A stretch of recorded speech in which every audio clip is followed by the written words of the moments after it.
গণঅভ্যুত্থানের প্রথম শহীদ আবু সাঈদকে শ্রদ্ধায় স্মরণ করল জাতীয় নাগরিক পার্টি এনসিপি। তার কবর জিয়ারত শেষে জুলাই পদযাত্রা শুরু করে তারা। দলটির নেতারা জানিয়েছেন যে গণঅভ্যুত্থানের আকাঙ্ক্ষা বাস্তবায়ন না হওয়া পর্যন্ত এ সংগ্রাম চলবে। রক্তাক্ত জুলাই স্মরণে মাসব্যাপী কর্মসূচির ডাক জুলাই অভ্যুত্থানের নেতৃত্বে থেকে উঠে আসা রাজনৈতিক দল জাতীয় নাগরিক পার্টির।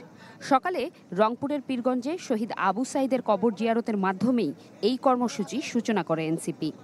আমার ছেলে হত্যা করা যে অপরাধী, তাকে আইনের আওতায় আনে এখনো 1 বছর হয়ে গেল, কোনো বিচারে প্রকৃতি দেখা গেল না। সরকার আমার দাবি এনে আমার যেন সরকার যেন আমাকে দেখে, আমার ছেলে থেকে আমাকে দেখলি, আমাকে এখন কে দেখবি।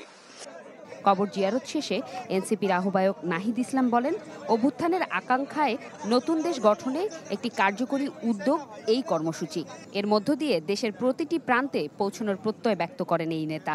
এছাড়া বিচার সংস্কার ও নতুন সংবিধানের দাবিতে এনসিপির অটল অবস্থানের কথাও জানান তিনি। জুলাই পদযাত্রা, যেটিকে আমরা বলছি দেশ গড়তে জুলাই পদযাত্রা, যে আমরা স্বৈরাচারী ফ্যাসিবাদী সরকারের পতন ঘটিয়েছি, আমরা তার ব্যবস্থার বিলোপ চেয়েছি, কিন্তু যে একটা নতুন দেশ গড়ার জন্য যে উদ্যম দরকার, এখন যেই আমাদের গঠনের জন্য, রাষ্ট্র গঠনের জন্য আমাদের কাজ করা দরকার, সেই রাষ্ট্র গঠনের জন্যই আমরা মূলত এই জুলাই পদযাত্রা। একটি নতুন বাংলাদেশ গড়তে হলে আমাদের অবশ্যই বিচার সংস্কার এবং গণপরিষদ নির্বাচনের মাধ্যমে নতুন সংবিধানের দিকে যেতে হবে।